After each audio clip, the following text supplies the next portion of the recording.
Who are you? I don't say to you, hi, I'm Chuck. Let's ask for guidance in how we're going to handle the day. You can do that if you want to, but it's absolutely meaningless. You've already decided that you're going to be in association with that.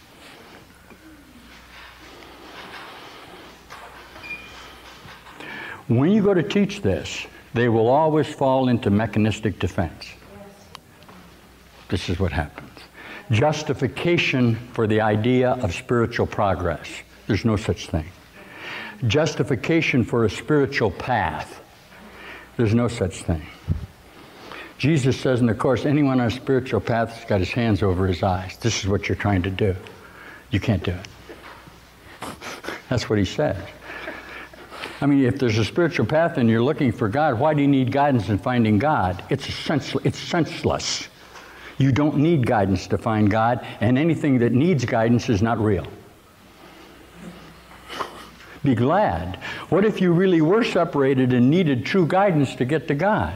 God would have to acknowledge that you were really separated from Him. Who are you asking guidance from? Your own whole self. Because you must know the ultimate answer. That you call that the Holy Spirit. Do I tell you not to ask? I don't care, but you're only going to get the result that you want. I went in a circle. All power is given unto you in heaven and earth. That's not a big deal. That's what you are.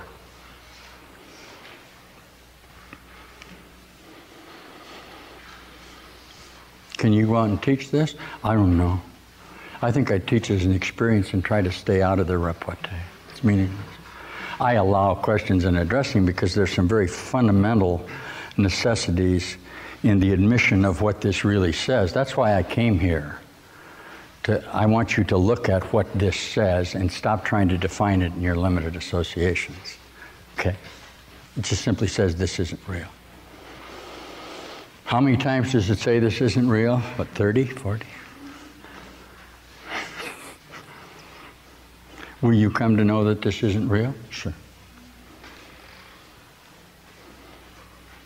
How else would you be able to ask, is this real or not? You must have come to the conclusion, huh? Okay. This has been a very eventful occurrence, and we're going to have a little quiet time now.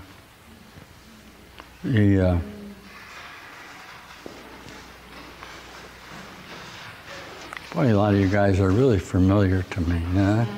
See how quickly we get familiar?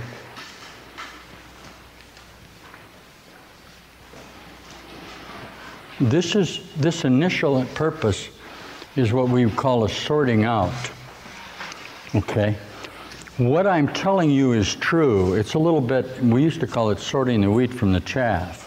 Okay, because this message is real high. If you want to hear this message, it'll be very easy for you to hear. If you don't want to hear it, it simply means that you're in a choice of a situation where you are still deriving satisfaction from your limited associations, which are death. Wouldn't that have to be true? And as long as you continue to do that, you won't hear this message.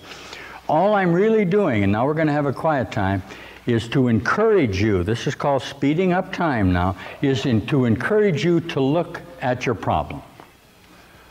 Okay? And ask me how you're solving it. You're going to have to tell me I'm solving it by death or by my associations, and I'm going to tell you that won't solve the problem.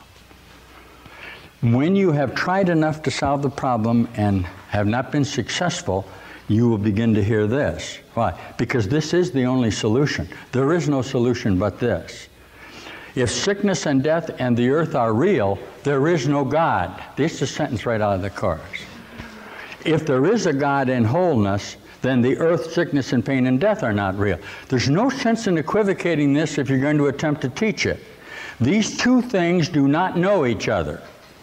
If you attempt to formulate reality based on your conceptual associations with death, you will fail because concepts are not real. That's how simple this is. So now the psychology is to relinquish your own possessions. If you are possessed, if you are the devil, you are holding on to idols or thought forms in your own mind that constitute your reality. And you cherish them and you give them value. I am teaching you to be dispossessed. How do you do that? Give it away. I don't want to leave you, I didn't do this, and I know this is the part you hate to hear the most. If you want to do this, finally, and it can't be defined, you're going to have to give away your own idolatry, your own association with yourself. You can't get it any other way. Okay? Yes? Since you're already awakened, that means that you make the choice to leave your body when you're furthering with your mind. What happens to your body? My body's not here. There isn't any such thing as a body. People have the idea that in the future you can lay your body down. That's crazy. Why? How would you, if you can't lay it down now, when would you lay it down?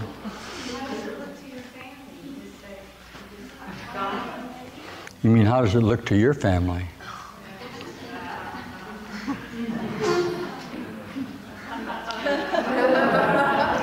Are you going to trick the old man here? I was in, I'll tell my story sometime when you come back, if you come back to, I was in a very social situation when I started into my awakening. Did it create problems? Oh.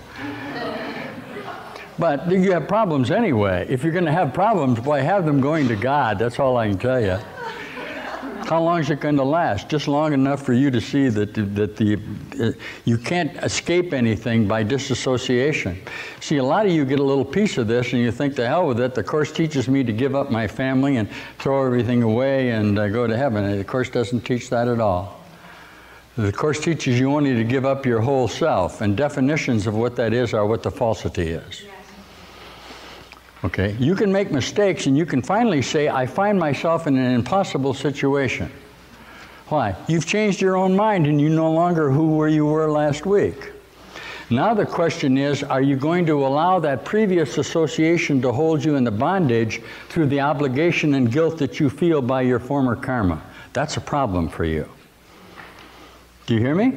Because why? You're in, all relationships here are special. Fortunately, there's such a thing as a miracle. Fortunately, it's going to work despite you, and fortunately, not in the manner in which you thought it would work. Never!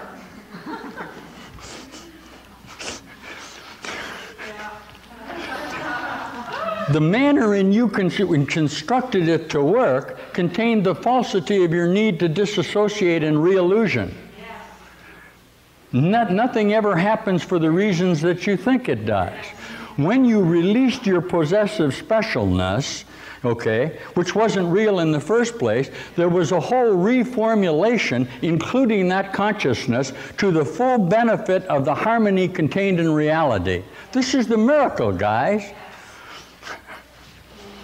Motivated action is death, of course. All action is death.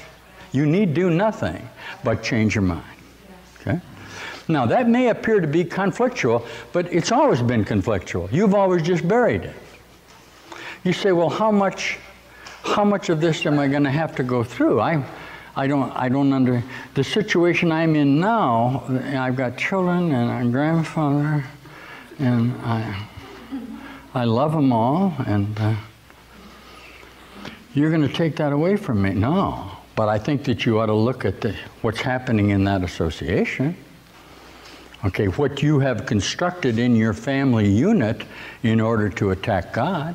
Why? They're the constructs of your mind. Jesus says he says you got to hate your brother and all. I don't tell you that. But I want to give you the total love of you and then ask, why are you doing it? Will the miracle work if you do this? It must work because your perceptual mind is what the obstruction is. Okay? Can that be demonstrated here? Sure. Sure. The reason it works perfectly is because it's perfect. Each moment, everything you're doing is bringing you to paradise. You're the one that insists on sequencing it in your mind. Do you want to grow up and get cancer and get old and die? Well, then don't. You say, well, I'm caught up in things that formerly thought that I had to do this, that I'm associated with. That'll be all right. You make the commitment, all right? You say, no, remember, this is a part of your own mind. No, I want to do this. May that cause of what you think classify as a disillusionment? I don't know, but anything that can be re-illusioned wasn't true in the first place. And you were determined to make it true within your own framework. There's some lovely things in the Course that says, you let the dead bury the dead. Remember that the responsibility you feel for this is an attack on God. I'm tired of tough talk here. Obviously, this idea of friendship and all that is a direct attack on reality. Why? Because it results in death.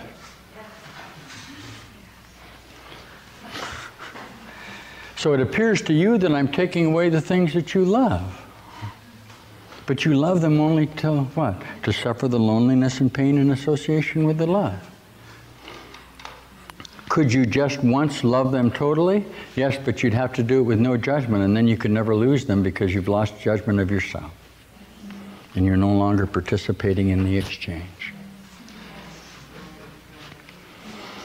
Whenever you begin to talk this way, it's always because you forgot that there is a God and a miracle in truth, right? And that this is your dream. And that includes me. And all we're really going to do here now is dream a whole dream together. Yes.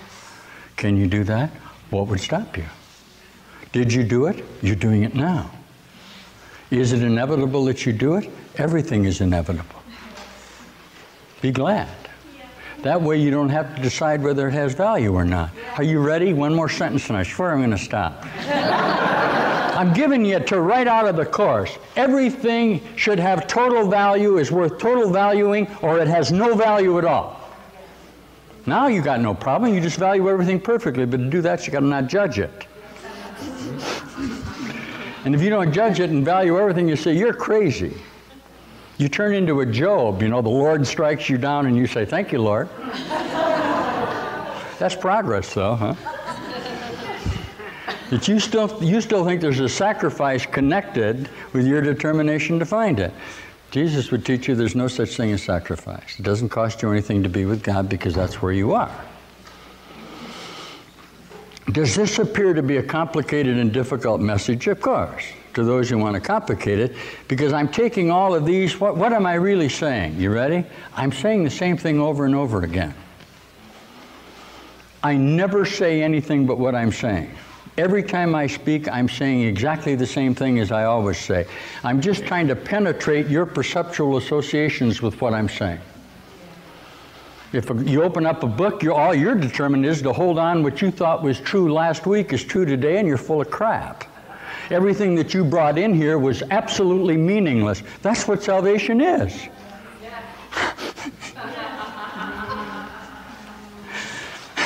The whole teaching is to come here naked. To come here without the judgment, so that's why I say come here just as you are and let it be. Don't try to judge this in association with your previous things. That's hard to do. Why? Well, I'll lose my identity. Yeah. But it starts to work and I get scared. Because suddenly I begin to feel these strange things happening to me, and I'll lose my mind. No, you'll find your mind. You've already lost it in your own mind. What you classify as paranoia, schizophrenia, manic depression, and all that are all efforts of reality to penetrate your shell of denial, without exception. I'll give you a talk on that sometime. Isn't that nice to know?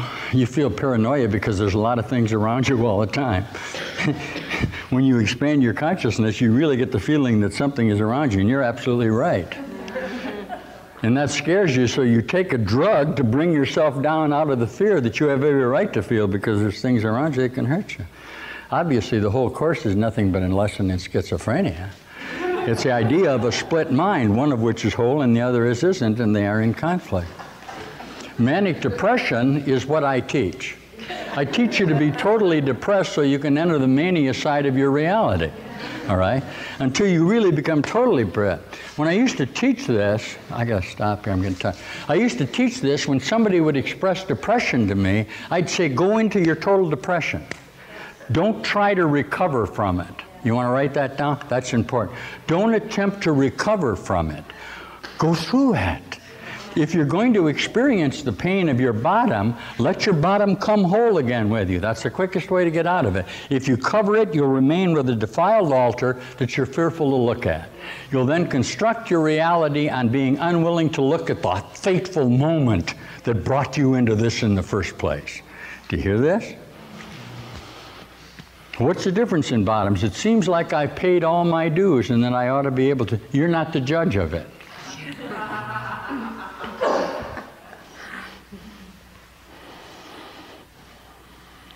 Wow. I sometimes tie this in with the 12-step program because that's why I got this, and boy, does it tie in with it.